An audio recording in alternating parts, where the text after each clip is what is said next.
is what it looked like in the beginning. A vast, empty world built with a large biome seed. It was Wes's world, or as I called it at the time, Elaania. This was my first Minecraft world. Unlike a lot of people, I didn't create a whole bunch of worlds and spawn into them. I made one world, and for years I played in that world. Now I've decided it's time to retire Wes's world and start again.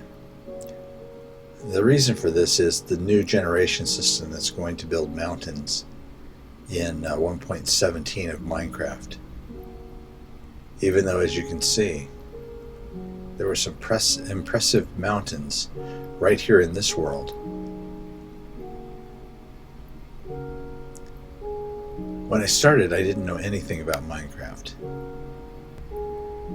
I didn't know how the spawn system worked. I didn't know about building. The first time I played, I drowned right away because I didn't know that by pressing the space bar you could swim or float to the surface. But this was my spawn location right over here.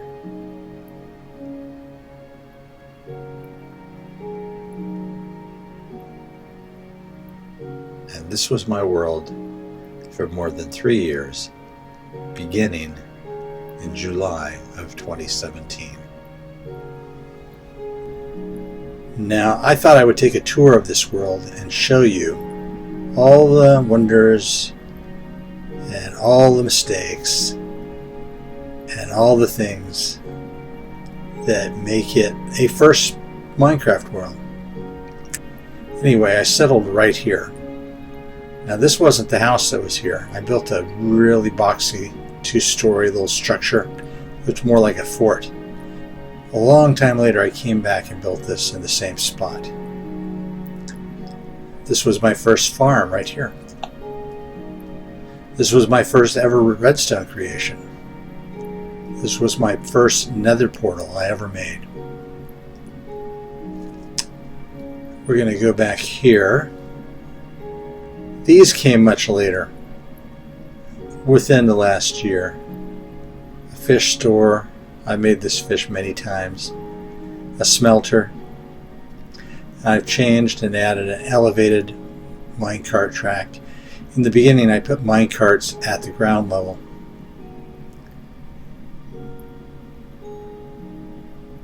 There was a mountain right here where this keep is for this castle, and I took it apart and I used the rock and stone to make this keep. And a couple of years later, I came back and built the castle walls and towers around it. Following back here, our minecart track. This is an Arc de Triomphe. Originally it was made out of stone, but I rebuilt it into obsidian. Originally the minecart track went right through here. And here is one of my first mines. I didn't know about diamond levels, so you notice it slopes down very gently, and I mostly got coal out of it.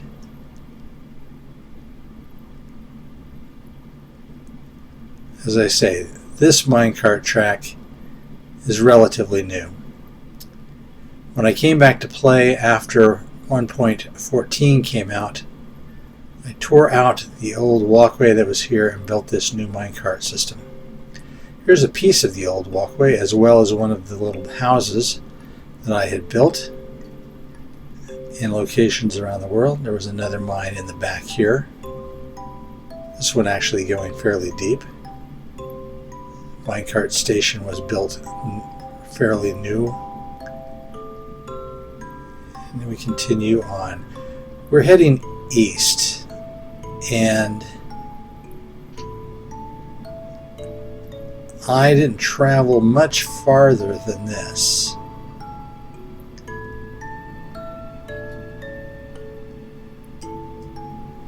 And I guess I didn't rebuild the minecart tracks all the way out here.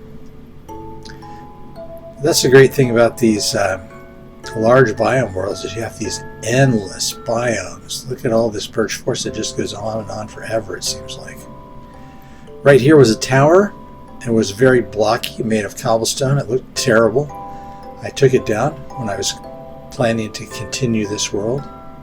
And just a little farther from that is a nice little fortress that was built by my daughter. I spent more than a year looking for horses.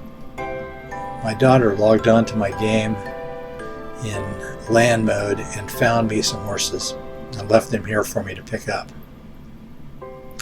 This is what my old minecart paths used to be. After being lost a few times in my game and not knowing that you could look at the coordinates by pressing F3, I started building roads everywhere I went. And I was never lost after that because I was always on a road. Here we are passing through a truly expansive swamp. I built this little building as a hunting lodge so I could hunt slimes. I didn't know anything about slime chunks at the time.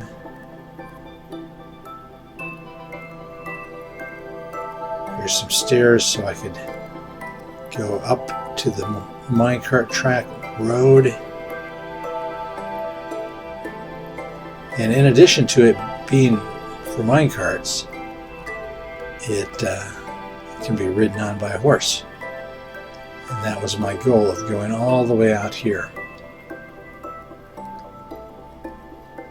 Here was another little stop on the station, or on the minecart track, a little station with beds inside.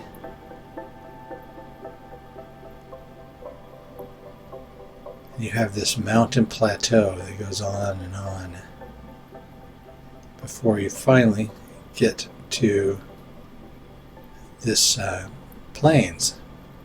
And there's a horse right there. One thing I decided to do about the second year I was playing was to put the names of the places up in the sky made of wool, and pillar up, build a dirt bridge across, put the letters in, and there you go. And right over here were the horses. Now just beyond this, sometime later, I built a lighthouse.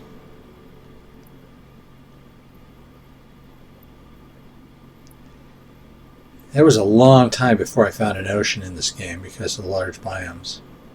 So this was a lighthouse, and I cheated on this. I created it in creative mode.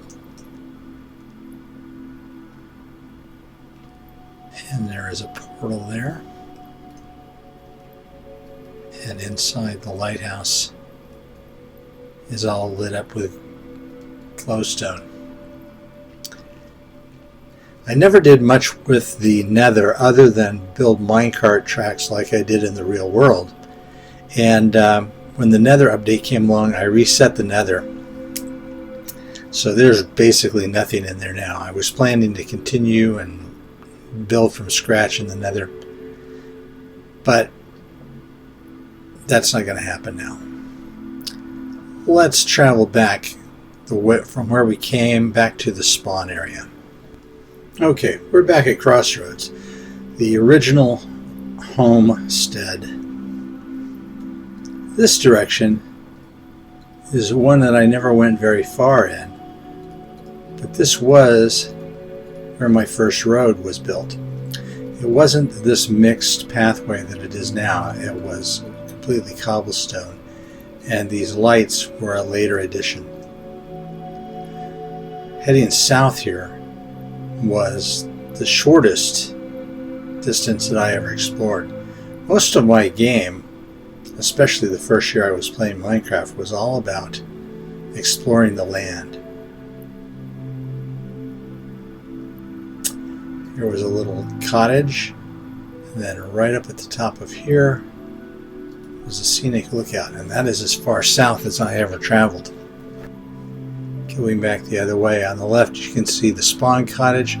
I built that after playing for some time when I realized that that was a spawn location that I would appear if my bed was ever obstructed or destroyed.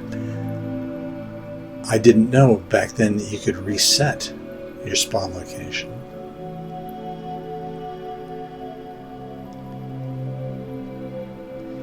There was originally a walkway going this direction, which I tore up later and put in these elevated minecart tracks. Here's the remainder of that walkway going out. There have been several small buildings in this location, kind of way stations. And it took me forever to find the first village, even though it was just right over here. Hamburg. Here's my flag. I built several buildings in an attempt to get my villagers to breed. This also became one of my main sheep production areas. Not automated in any way.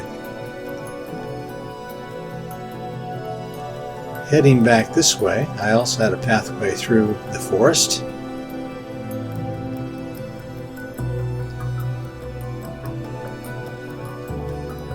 Here was a little house by the lake. I remember when I built it, I felt like I was so far away from home, when in reality, home was just right over there. For that matter, while I was exploring this part of the area, I got lost one time. Couldn't find my home, and so I built a little fortress on this hill. It was expanded later and made it to look a little bit better. But it's just that far from the house. And then this house, which was one of my favorites I lived in for quite a while, was a much later addition. After I'd been playing for about a year, this was my main base.